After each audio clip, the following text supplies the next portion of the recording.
नमस्कार दोस्तों, स्वागत है आप सभी का। मैं हूं आपका दोस्त नीरज शर्मा। अभी मेरे साथ में साथी आप देख रहे हैं, एक हैं भाजपा के जिलाध्यक्ष डॉक्टर शैलेश दिगंबर, दूसरे भाजपा के पूर्व जिलाध्यक्ष गिरधारी तिवारी जी। तो अभी जिस एक मामले में प्रेस कॉन्फ्रेंस रखी गई भारतीय जनता पार्टी की तरफ से, रीट का मामला, रीट में चीट का मामला लगातार सुर्खियों में बना ही हुआ है, जिसके चलते उसमें एक और अपडेट आई है और कुछ खुलासे हैं जिनको लेकर आज दोनों भारतीय जनता पार्टी के बड़े नेताओं ने प्रेस कॉन्फ्रेंस रखी भरतपुर के अंदर। अब सीधे मैं आपसे इनकी बातचीत करवाता हूं, क्या खुलासे हैं कि और क्या नई अपडेट है रीट में चीट जो मामला हुआ उसके अंदर।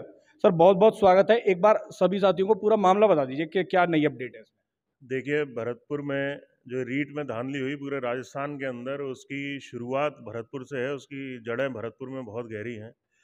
मैं आपको बताना चाहूँगा कि जब रीट की परीक्षा हुई 26 तारीख को, उसके अगले दिन एक गिरफ्तारी हुई व्यक्ति की, जिसका नाम था लक्ष्मण सिंह। वो कुम्हेर के गांव पूट के रहने वाले हैं और बने सिंह जी के वो भतीजे हैं। उन्होंने वापस, अब उनकी बेल होने के बाद में उनको वापस से एपीओ करके, और हेडक्वार्टर उनका भरतपुर किया है। अमूमन तौर पर हेडक्वार्टर एपीओ अगर करते हैं तो बीकानेर होता है, लेकिन किसी ना किसी, मैं समझता हूँ कि राजनीतिक दबाव की वजह से उनका हेडक्वार्टर भरतपुर किया है। एसओजी ने आज तक लक्ष्मण सिंह जी से कोई बात नहीं की, उनके जो बने सिंह जी के जो भाई हैं उनसे कोई बात नहीं की, बने सिंह जी का नाम लगातार इस प्रकरण में आ रहा है, उनसे कोई बात नहीं की। तो मैं समझता हूं कि बहुत सारे ऐसे साक्ष्य हमारे पास हैं। हमारे पूर्व जिलाध्यक्ष भारतीय जनता पार्टी के गिरधारी तिवारी जी हमारे साथ में उपस्थित हैं। उन्होंने कई ऐसे साक्ष्य इकट्ठे किए हैं जो ये साबित करते हैं कि कहीं ना कहीं एसओजी जो जांच कर रही है उसमें निष्पक्ष जांच नहीं करके कुछ लोगों को बचाने का काम सरकार कर रही है, चाहे वो उनके अधिकारी हों, चाहे वो उनके मंत्री हों, चाहे वो मुख्यमंत्री हों। एसओजी निष्पक्ष जांच करने में सक्षम नहीं है, इसलिए भारतीय जनता पार्टी मांग कर रही है कि सीबीआई को इस प्रकरण की जांच दी जाए, जिससे पूरा पर्दाफाश इस प्रकरण का हो सके और दोषियों को कड़ी से कड़ी सजा मिल सके। और हमारी साथ साथ ये भी मांग है कि सरकार, जो अभ्यर्थी रीट के हैं, उन्होंने जो खर्चा अपना किया है उसकी भी सरकार क्षतिपूर्ति करे, ये हमारी मांग है। 28 फरवरी को भारतीय जनता पार्टी भरतपुर जिले के अंदर जिला हेडक्वार्टर पर जेल भरो आंदोलन का कार्यक्रम आयोजित करने जा रही है। तो मैं भरतपुर के सभी युवाओं से, भारतीय जनता पार्टी के सभी कार्यकर्ताओं से, भरतपुर के सभी वासियों से निवेदन करता हूं कि इसमें ज़्यादा से ज़्यादा संख्या में पधार कर इस कार्यक्रम को सफल बनाएं, क्योंकि जब राज्य सरकार रीट परीक्षा में हुई धांधली में इन्वॉल्व लोगों को अगर जेल नहीं भेज सकती तो भारतीय जनता पार्टी के कार्यकर्ता जेल भरेंगे। अच्छा, खुलासे सर और क्या बता रहे थे आप? कुछ नई अपडेट बता रहे थे इसमें। मेरा कहना यह है, मंत्री जी पिछले दिनों भरतपुर में आए थे और उन्होंने कहा था मैं एक शिक्षक हूं, मेरे को बदनाम किया जा रहा है कुछ लोगों की वजह से। पूर्व का इतिहास जान लीजिए मंत्री जी का, बोर्ड का कार्यकाल का। उस समय गहलोत जी ने उनको बचा दिया था। बड़ा उच्च स्तर का घपला था वो। सरस्वती प्रेस से किसके रिलेशन है, किसके तार जुड़े हुए हैं, डीपी जारोली किनके प्यादे थे, आज डीपी जारोली जी कहाँ हैं, मैं ले जाना चाहूँगा। निश्चित रूप से इस प्रकरण में मंत्री जी बड़े दूध के धुले हैं। भरतपुर को कलंकित किया है, भरतपुर को शर्मसार किया है। आज तक के किसी जनप्रतिनिधि ने इतना घिनौना काम नहीं किया जो यहाँ के मंत्री सुभाष गर्ग जी ने किया है। 26 तारीख में 26/9 में रीट की परीक्षा होती है। इनके निकटतम पड़ोसी लक्ष्मण सिंह 10 लाख की डील करते हुए पकड़े जाते हैं डीग पुलिस द्वारा। 2 लाख डमी रुपये बरामद होते हैं, उसकी बेल भी हो जाती है और उसका हेडक्वार्टर भी भरतपुर रहता है। मामला रफा दफा सा हो गया। उस लक्ष्मण सिंह से आज तक एसओजी ने क्यों पूछताछ नहीं की? फिर इनके 4-4, 5-5 ऑडियो बने सिंह जी के साले के जारी होते हैं। आज तक एसओजी ने उनसे क्यों पूछताछ नहीं की? 18 दिन एक चतुर सिंह नाम का एसोसिएट प्रोफेसर गायब हो जाता है कॉलेज से बगैर सूचना दिए।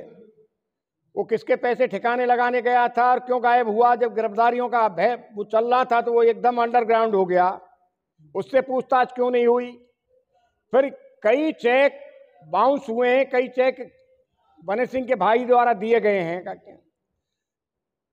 बार बार गहलोत जी, सोनिया जी को लेकर के राजीव गांधी स्टडी सर्किल के लोगों को कई बार सोनिया जी के निवास पर मिले हैं।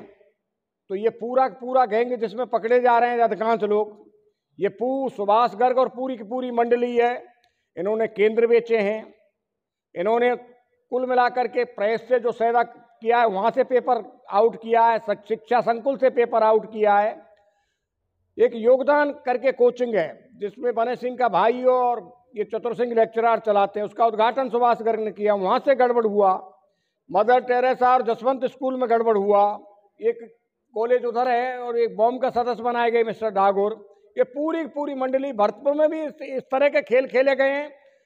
तो इस तरह जैसे वो बोर्ड का मामला सुभाष जी का दबा दिया गया है, इस तरह ये मामला भी दबा दिया जाएगा। तो हम मांग कर रहे हैं कि अगर सुभाष जी इतने ही ईमानदार हैं तो इस्तीफा प्रस्तुत करें और सीबीआई जांच के लिए मुख्यमंत्री जी से कहें कि जब तक इस्तीफा मेरा स्वीकार करें और सीबीआई जांच नहीं हो जाती है तब तक मैं ये मंत्री पद छोड़ता हूं।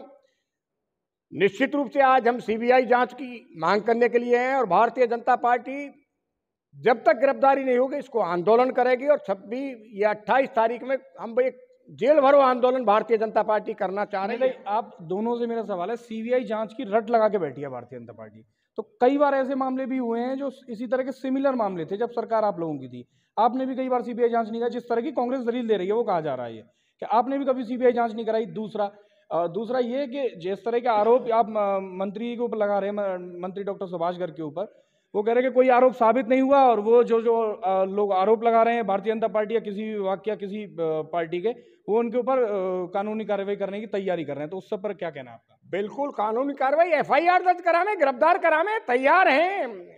अगर दूध के धुले हैं तो एफआईआर दर्ज कराओ ना। हम उनकी मानहानि कर रहे हैं तो दर्ज कराओ। जिस चेहरे पे कालिक पुती हुई है वो उजाला नहीं हो सकता। उस चेहरे को कालिक से पूरी तरह सना हुआ है उसका चेहरा। देखिए, डीपी जारौली जब गिरफ्तार हुए तो उन्होंने स्पष्ट रूप से उनका बयान आया था कि राजनीतिक प्रेशर में उन्होंने ये काम किया। और जिस तरह का रीट की मामला हुआ है, मैं नहीं समझता कि इससे पहले राजस्थान में इस तरह का कोई मामला हुआ है। बहुत बड़ी धोखाधड़ी युवाओं के साथ हुई है राजस्थान के। निश्चित तौर पर इसमें जिन लोगों का भी इन्वॉल्वमेंट है उनके खिलाफ कार्रवाई होनी चाहिए। सीबीआई जांच की हम इसलिए मांग कर रहे हैं क्योंकि एसओजी जो है स्टेट की एजेंसी है। अगर जनता को ये लगता है, राजस्थान की जनता को, कि अगर इसमें मंत्रियों का इन्वॉल्वमेंट है या मुख्यमंत्री का इन्वॉल्वमेंट है, तो एसओजी की ताकत नहीं है कि मंत्री के अंदर घर के अंदर घुस के उनसे पूछताछ कर सके या मुख्यमंत्री के घर के अंदर घुस के उनसे पूछताछ कर सके। इसलिए सीबीआई जांच की लगातार भारतीय जनता पार्टी मांग कर रही है। तो साथियों, पूरा मामला आप सभी को समझ में आ ही गया होगा। चारों तरफ इसके लिए आंदोलन चल रहा है। राज्यसभा सांसद, भारतीय जनता पार्टी के राज्यसभा सांसद डॉक्टर किरोड़ी लाल मीणा भी जयपुर में लगातार आंदोलनरत हैं। वो तमाम खुलासे कर रहे हैं, या भरतपुर में तमाम खुलासे हो रहे हैं डिफरेंट प्लेटफॉर्म से और भारतीय जनता पार्टी की ओर से भी। और लगातार रीट में चीट का मामला आग पकड़ता जा रहा है। बेशक युवाओं के साथ बहुत बड़ी धोखाधड़ी है, क्योंकि इस ही परीक्षा को बढ़िया तरीके से ऑर्गेनाइज करवाने के नाम पर, जो कि वास्तव में बढ़िया तरीके से ऑर्गेनाइज हुई भी, अपनी राजस्थान सरकार पीठ थपथपाती हुई दिखी। लेकिन अब जो जिस तरह से कलियां खुल रही हैं, जिस तरह से नकल के चिट्टे खुल रहे हैं, वो काफी ज्यादा डीमोटिवेट कर देने वाला है उन सभी छात्रों को जो वर्षों से लगातार तैयारी कर रहे थे। साथ ही साथ उन पेरेंट्स को भी बहुत डीमोटिवेट कर देने वाला है जो हजारों लाखों रुपया फूंक रहे हैं उन विद्यार्थियों के ऊपर उनको तैयारी करवाने में। अब इसके ऊपर लगातार सब तरह से राजनीति चल रही है, लेकिन नुकसान जिसका हो रहा है वो सिर्फ छात्र हैं और उनके पेरेंट्स हैं। आपकी क्या राय है, आप कमेंट करके जरूर बताइएगा और शेयर करके जानकारी को सब तक पहुंचाइएगा। आप क्या मानते हैं कि किस तरह क्या करना चाहिए राजस्थान सरकार को इस मूवमेंट पर, जब लगातार सीबीआई जांच की मांग हो रही है और राजस्थान सरकार खुद कटघरे में खड़ी हुई दिखाई दे रही है? शेयर करके जानकारी को सब तक पहुंचाइए। मैं हूं आपका दोस्त नीरज शर्मा। नमस्ते, गुड बाय, राम राम।